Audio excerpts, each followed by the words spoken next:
Doing numbers like equations. Trench talk.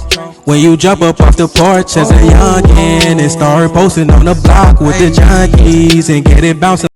Welcome, ladies and gentlemen. I'm so glad you're here. I hope you're having a wonderful and amazing day today. I want to let everybody know that's in the room right now that we have the PS5s and the Xbox Series X right there in the description box. We also have video games and accessories. Listen, ladies and gentlemen, when you're ready to order, go down to the description box. I want y'all to enjoy this video. We're going to break down the difference between the PlayStation and the Xbox Series X. The PlayStation 5 and the Xbox Series X, we're going to break it down to a T so you can know the difference between the two games. A look at the final retail packaging for this console. So some of you might know I've been testing a preview Xbox Series X. This is final. This is what people who pay for it are going to get. Now we get to take a closer look. So right off the bat on the front here, you see the console, you see the controller. Looks like this is the version with the optical drive, so good to know. And it does say 8K or 4K 120 or HDR, but there's more on the back. And we're basically getting now the whole console sideways, which I think I'm gonna end up having mine sideways, we'll see. It says 825 gigs up here, good to know. I think we might as well open it now. So let's see.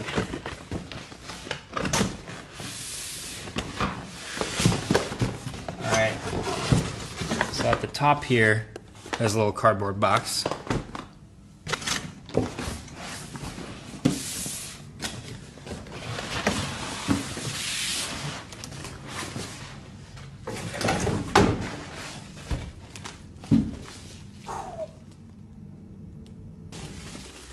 Let's see it. This is the styrofoam. This is a big console.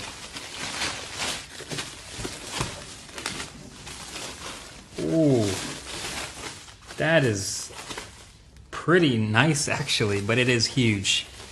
Dang.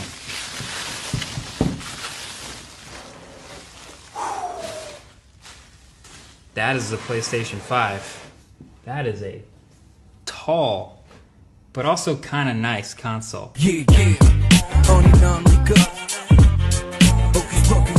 So yeah, I do like this build. My original reaction to seeing the unveiling video was more strong. I think I called it like an alien spaceship in my first impressions, something like that. But seeing it in person, I do kind of like it now. But by the way, so in the cardboard box, just to finish off the unboxing, you've got the power cable to plug it straight into the wall, no brick. You've got one new DualSense wireless controller, which we'll get to. You got your paperwork, safety guide, quick start guide, your classics. And then you get an HDMI cable. And then there's this mystery plastic thing, which is actually the dock needed to sit the PS5 flat on its side. Because without the dock, the PS5, it just doesn't have flat sides, so it doesn't really sit totally flat. So in any of the media you see with the PS5 sitting on the side, you always see this little black dock underneath it. That's this thing. So don't throw this out. It attaches if you want it. You can, hide it away if you don't, but you'll probably want to have this around if you ever switch to it sideways someday. So, all right, finally seeing the PS5 in person, a couple things strike me. The size is number one still. It is gigantic, but also the textures. It's a matte finish again on the white outside part, and then the inside is very glossy, as you can see with the reflections. And actually, if you look closely, really closely, at the texture on the inside of the PS5, you can see it's actually made up of a bunch of tiny X's, O's, squares, and triangles, which is super cool. They're extremely small and embossed in this seemingly random pattern, but that is super cool. You can see all the ports on the back with the heatsink around it, power at the bottom, one HDMI, Ethernet, and two USB, and then all the way up at the top is a Kensington lock. Then at the front is your full-size USB, your USB Type-C, and then at the bottom, the disk eject button and the power button. So with that disk drive you have on the side for your physical games, you do get eject button still. And for the digital-only version, I guess you just won't have that eject button and the side will be blank, just covered up there, no disk drive. And yeah, you can see it's not a pointlessly complex design. A lot of what you're looking at up front is heat sinks, it's a lot of thermal management, it's a lot of cooling off those insides. Size comparison time. PS4 Pro, it's got a dbrand skin on it, but this is the size of the console that I've been using. It's definitely slimmer, and just this monolith, oh, it's heavier too. The PS5 is heavy. and it's definitely going to be taller, wider. It's bigger in every dimension, and it's heavier. And I guess it really depends on what underneath your TV looks like about whether this height difference will matter to you or not, but that height difference is real. If you're putting it underneath something that didn't have enough clearance before, airflow will be even more restricted because of the size of this thing. Xbox Series X. This one's an even more impressive difference here.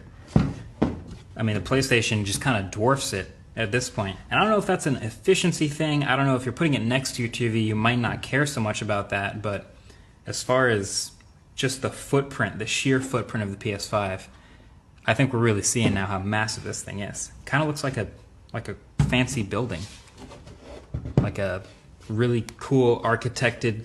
I don't know what building I'm thinking of, but it kind of looks like a building. But of course, there's more to the PS5 than just the console itself. There is also all the accessories. Let's get into those. So inside this box, you'll have a DualSense wireless controller if you get one separately.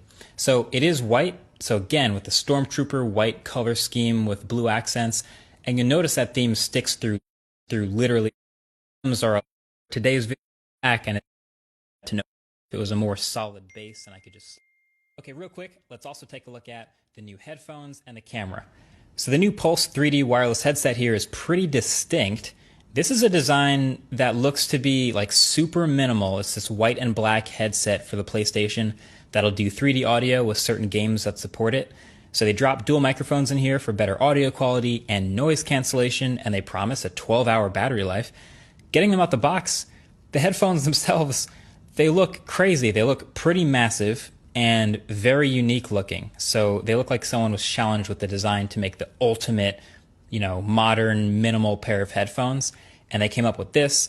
Now it does have USB-C charging. Great. Has a 3.5mm headphone jack to plug straight into the controller, and a USB dongle to connect wirelessly to the console or pretty much anything else. But yeah, the headphones. The material here is almost entirely plastic again, which is fine. But they also have this unique dual band design where the bottom is this sliding rubber band for fit. Sits on your head. The ear cushions are super thick and soft and comfortable, and the whole package is pretty lightweight. So that's nice.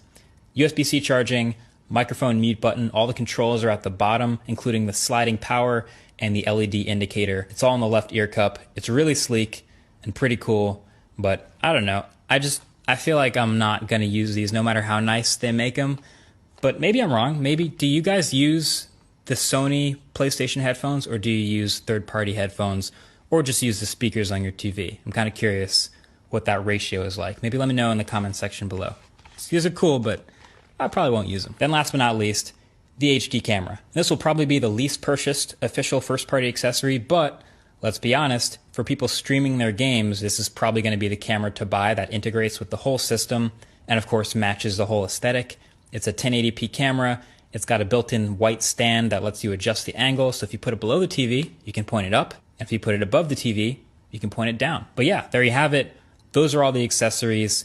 That is the PlayStation 5 console. Just a first look and unboxing of the hardware. Conveniently, thanks to the embargo, that is all I am allowed to show you in this video today, but you guys already know, as soon as I'm turning the camera off, I'm going to go ahead and plug it in and fire it up and start playing some games. I mean, testing. I'm going to be testing the PS5 over the next couple weeks, along with the systems that are all here. It's Techtober. There's a lot going on. Make sure you're subscribed to see the full review if you haven't already.